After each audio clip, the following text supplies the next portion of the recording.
여러분은 어떤 성경 구절을 좋아하고 암송하십니까?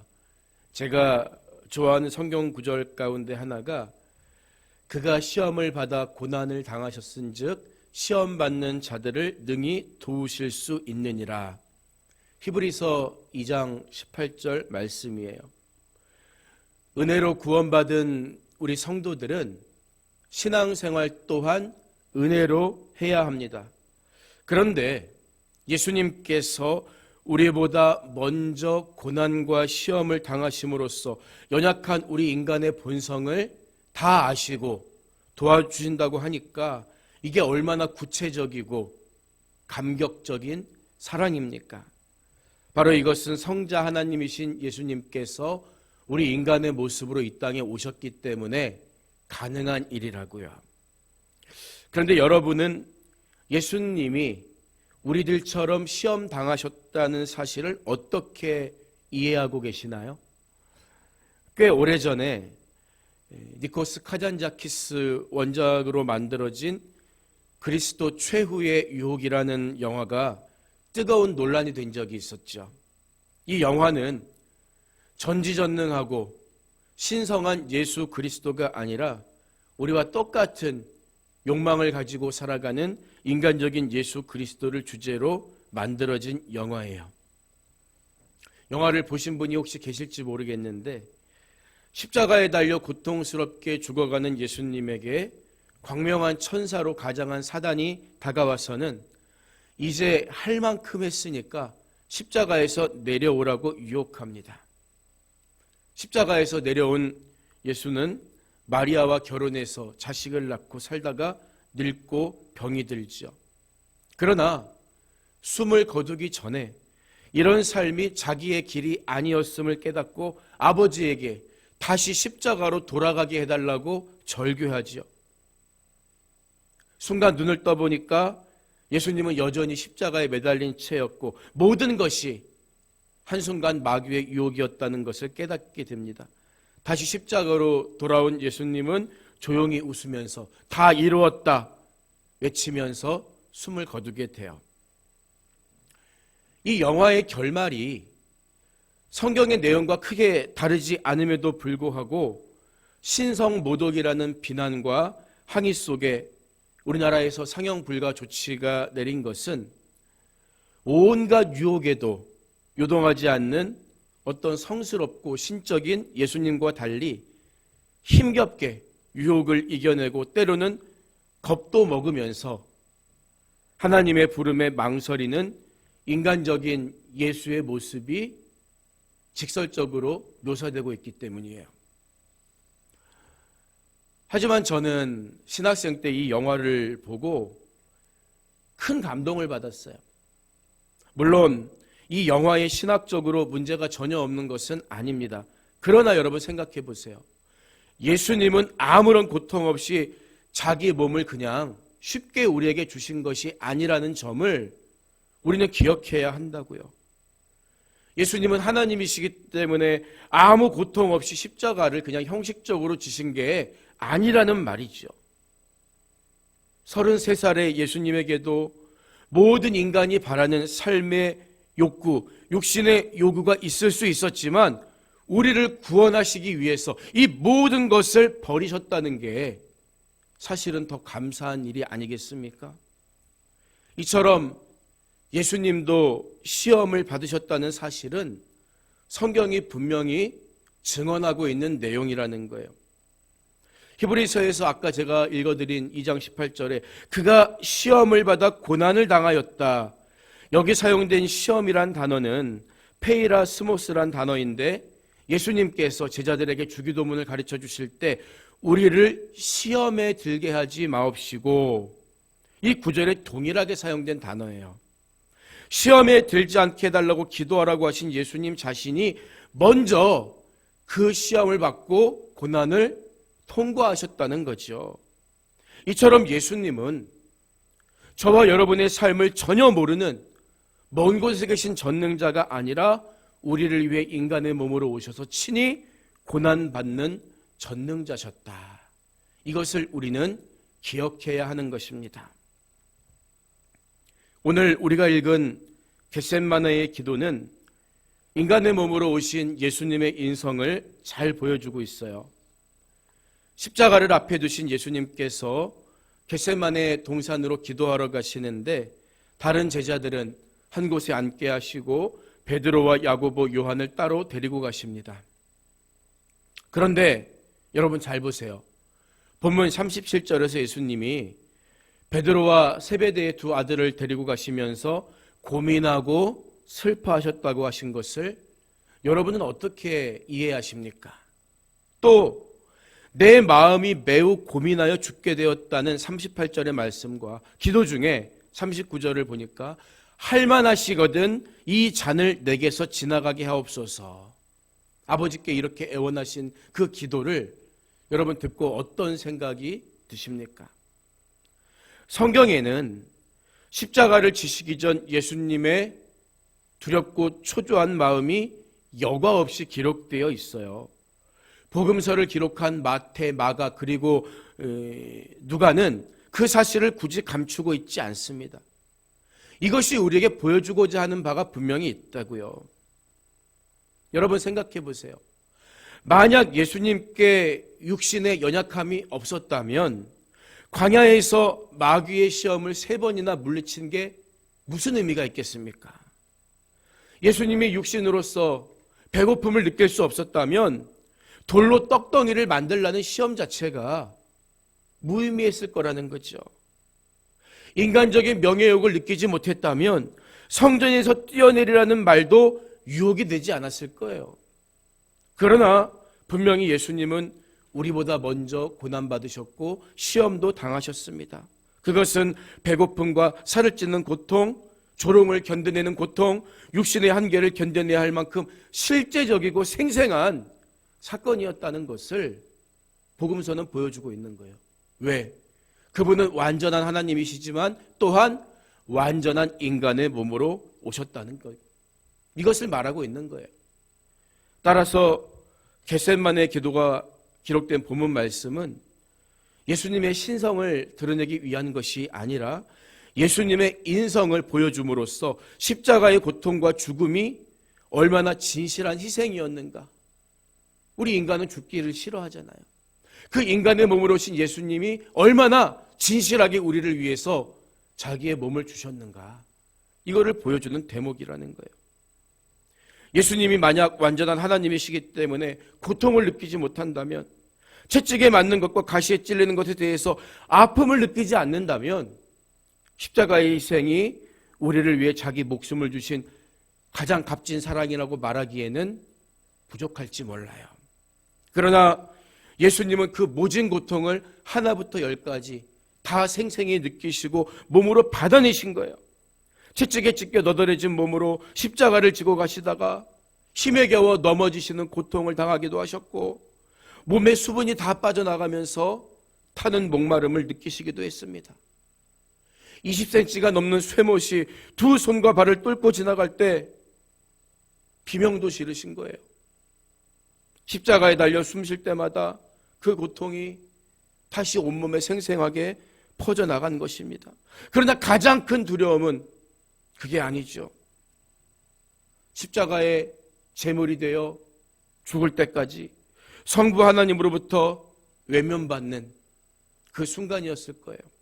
그래서 시편 22편 6절을 보면 이런 예수님의 심정이 잘 드러나 있잖아요. 나는 벌레요 사람이 아니라 사람의 비방거리요 백성의 조롱거리니이다. 그렇기 때문에 할 수만 있다면 다른 길을 가기 원한 것이 바로 육신의 바램이자 소원이었을 것입니다. 그런 나의 소원, 육신의 소원을 아버지의 소원, 영적 소원으로 덮어버린 것이 바로 겟세마네 동산의 피 맺힌 기도였다는 거예요. 여러분, 우리가 아버지 뜻에 순종한다는 것은요, 내 뜻과 내 의지가 완전히 하나님 뜻에 동의되었기 때문에, 똑같아졌기 때문에 그래서 순종하는 것만은 아니라는 거예요.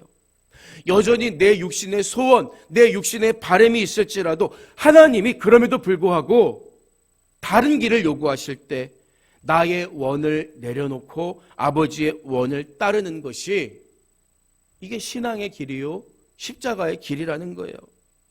인간의 몸으로 오신 예수님이 나의 요구, 육신의 요구를 이기실 수 있었던 것은 이처럼 그분이 아무런 생각이 없거나 아무런 육신의 유혹을 느끼지 못해서가 아니라는 거죠. 육신의 생각과 뜻이 있지만 아버지의 생각과 뜻을 더 귀하게 여기셨기 때문입니다. 그렇기 때문에 겟세마네 동산의 기도는 아버지의 뜻에 순종하는 예수님, 인간의 몸으로 오신 예수님의 겸손함의 극치를 보여주는 사건이라고 말할 수가 있는 거죠. 성경은 이 사실에 대해서 빌립보서 2장 6절 이하에서 뭐라고 얘기합니까? 그는 근본 하나님의 본체시나 하나님과 동등됨을 취할 것으로 여기지 아니하시고 오히려 자기를 비워 종의 형체를 가지사 사람들과 같이 되셨고 사람의 모양으로 나타나사 자기를 낮추시고 죽기까지 복종하셨으니 곧 십자가에 죽으심이라.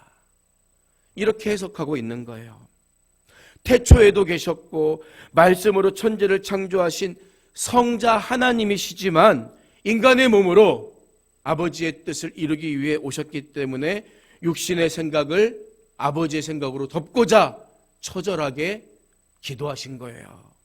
여러분, 기도는 이처럼 내 생각을 하나님의 생각으로 덮는 유일한 길이라는 사실을 우리는 깨달아야 하는 것입니다. 여러분, 그런데 인류가 영원히 사느냐 멸망하느냐 이 구원의 문제 앞에 예수님은 이처럼 처절히 기도하고 있음에도 불구하고 정말 기도해야 할 사람들, 제자들은 함께 기도하지 못했다는 거예요.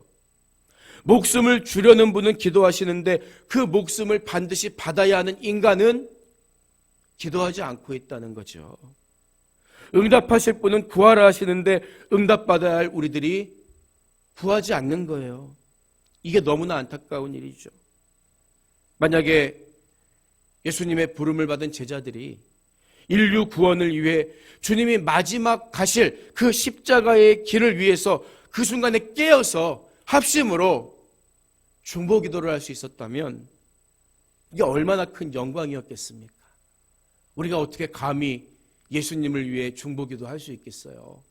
그 기회였는데 제자들은 예수님의 계속된 부르심에도 불구하고 함께 기도하지 못합니다.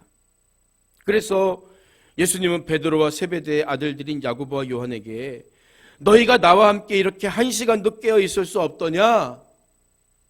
탄식하세요. 분명히 깨어 있으라고 말했음에도 불구하고 그들은 자고 있었기 때문이에요. 왜 예수님이 다른 제자들과 달리 베드로와 야고보, 요한 따로 데리고 가셨겠습니까? 왜 그들에게만 고민하는 당신의 속마음을 드러내시면서 깨어 있으라고 부탁하셨겠냐는 거예요. 그래도 베드로와 야고보와 요한은 내노라 하는 수제자들이었잖아요. 가장 가까이에서 예수님을 모신 사람들 아닙니까? 하지만 그들은 그 조그만 시간도 예수님과 함께 깨어있지 못한 거예요. 예수님은 그들에게 마음은 원이로되 육신이 약하도다, 이런 말씀을 하시죠. 결코 그들의 마음이 진실되지 못하다고 책망하신 게 아니에요. 마음이 원한다는 것은 주님도 인정해 줬습니다. 그런데 몸이 따르지 않는다는 거예요. 여러분, 우리들도 마찬가지예요. 우리가 주님 앞에 드리는 결단의 시간에 그 결단은 진실할 수 있어요. 근데 정말 우리의 삶이 그 결단을 따라가느냐는 거죠. 하나님이 싫어져서 신앙생활 못하거나 말씀을 모르거나 동의를 못해서 신앙생활 못하는 사람 거의 없어요. 아는데 따르지 못하는 거죠. 마음은 원하지만 육신이 약하기 때문에 또 넘어지고 이것을 반복하는 것 아닙니까? 지금 예수님은 그래서 내 마음의 소원을 이루는 것을 방해하는 타락한 우리 육신을 책망하고 계시는 거예요. 보세요. 조금 전까지만 해도 제자들은 예수님과 함께 죽음도 불사하겠다고 장담했어요. 마지막 만찬의 자리에서 야고보와 요한은 주님의 쓴 잔을 자기도 마실 수 있다고 했고, 베드로는 모두가 다 주님을 버려도 나는 버리지 않겠다고, 죽는 자리까지라도 함께 가겠다고 호언 장담하지 않았습니까? 모든 제자들의 마음속에는 주님을 사모하는 그 고백 불타올랐을 거예요. 그런데 그 마음이 졸리고 피곤하다, 자야겠다, 이 육신의 요구 앞에 여지없이 무너지고 말았다는 거죠. 그래서 땀방울이 핏방울이 되도록 처절하게 기도하시는 예수님과 함께 깨어있지 못한 거예요. 여러분, 보초의 임무가 뭡니까? 보초의 임무는 나타난 적을 무찌르는 게 아니라 적이 나타났을 때 그 사실을 보고하는 거예요. 그게 보초의 역할입니다. 적이 나타난 것을 발견하려면 어떻게 해야 해요? 기본적으로 깨어 있어야 하는 거죠. 그래야 적을 발견할 수 있는 것 아니겠습니까? 전쟁 중에 보초가 잠을 자면 그래서 총살을 하는 거예요. 사형에 처해집니다. 마찬가지로 우리가 육신의 소욕, 육신의 욕구를 이기기 위해서 필요한 것은 나의 의지나 결심이 아니라고요. 본문에서 예수님이 깨어 있으라고 하신 말씀의 의미는 단지 잠을 자지 말고 눈을 멀뚱멀뚱 뜨고 있어라, 이 말씀이 아니라 깨어서 기도하라는 아주 구체적인 요구라는 거죠. 깨어 있어야 기도할 수 있고, 기도해야 다가오는 시험을 이길 수 있기 때문이죠. 예수님께서 시험에 들지 않게 깨어 기도하라 거듭 말씀하셨지만 육신의 연약함에 무너진 제자들은 기도할 생각을 하지 못하고 잠이 들고 맙니다. 기도하지 않으니까 육신의 요구 앞에 무너져 버리고 만 거예요. 그렇게 기도해야 할 순간이 다 지나가니까 예수님이 45절 중간 부분을 보면 그들에게 이제는 자고 쉬라, 이런 말씀을 하세요. 사실 제자들에게는 더 이상 자고 쉴 시간이 없지요. 왜냐하면 곧 가룟 유다를 앞세운 군병들이 들이닥칠 것이기 때문입니다. 따라서 이제는 자고 쉬라, 이 말씀의 의미는 이제 기도할 수 있는 골든타임은 지나갔다, 끝났다, 이 의미가 되는 거예요. 여러분, 기도에도 골든타임이 있습니다. 기도에 실패했을 때 군병들이 검과 몽둥이를 들고 예수님 잡으러 오니까 모두 달아나 버리고 말잖아요. 어떤 제자는 옷도 벗어던지고 달아나고, 베드로는 3번이나 예수님을 부인하는데 저주까지 하면서 모른다고 부인하지 않습니까? 기도의 골든타임을 놓치니까 이렇게 마귀의 밥이 되는 거예요. 무기력해지는 거예요. 근데 반대로 예수님의 기도를 가만히 살펴보면 예수님은 첫 번째 기도하실 때에는 할만하시거든 이 잔을 내게서 지나가게 하옵소서, 이런 말씀을 하시면서 기도하셨지만 두 번째 기도가 기록된 42절을 보면 내 아버지여, 만일 내가 마시지 않고는 이 잔이 내게서 지나갈 수 없거든 아버지 원대로 되기를 원하나이다, 이렇게 기도하시잖아요. 여러분, 이게 뭘 말해줍니까? 우리가 기도의 골든타임을 놓치지 않고 계속해서 하나님이 주시는 평안이 찾아올 때까지 기도하면 기도할수록 점점 내 마음속에 육신의 요구, 육신의 생각은 다 사라지고 하나님의 요구와 하나님의 생각만 가득 차게 된다는 것을 보여주고 있는 거예요. 그래서 3번의 기도로 완전히 승리하신 예수님은 처음 기도하러 가실 때에는 내 마음이 고민하고 답답하다 이렇게 말씀했지만 뭐라고 말씀하십니까? 일어나라, 함께 가자, 보라 나를 파는 자가 가까이 왔느니라, 담대하게 말씀하실 수가 있었던 거예요. 기도해야 할 때 기도하셨기 때문에. 여러분, 마찬가지예요. 내 마음의 소원, 내 마음의 결심이 아무리 대단해 보여도 깨어 기도하지 않으면 우리는 절대 육신의 요구를 이길 수가 없습니다. 아무런 문제가 없을 때에는 주님 말씀대로 순종해야지, 이런 마음 갖고 그렇게 살 수 있는 것처럼 보이지만 정작 그 말씀을 선택하고 그 말씀편에 서야 하는 순간이 오면 내 마음과 결심은 여지없이 무너져버리고 마는 것을 여러분 얼마나 많이 경험했습니까? 기도해야 하는 거예요. 우리보다 먼저 시험받아 고난당하시고 승리하신 예수님께 도와달라고 기도해야 하는 거예요. 안타까운 것은 이렇게 자기 신앙을 위해서 골든타임을 놓치지 않고 기도해야 함에도 불구하고 자기 신앙을 위해서 기도하는 분들은 별로 본 적이 없어요. 남의 신앙을 위해서는 가끔 기도하죠. 저분이 예수님 믿게 해주세요. 또는 어떤 문제 앞에서 이 문제가 잘 해결되게 해주세요.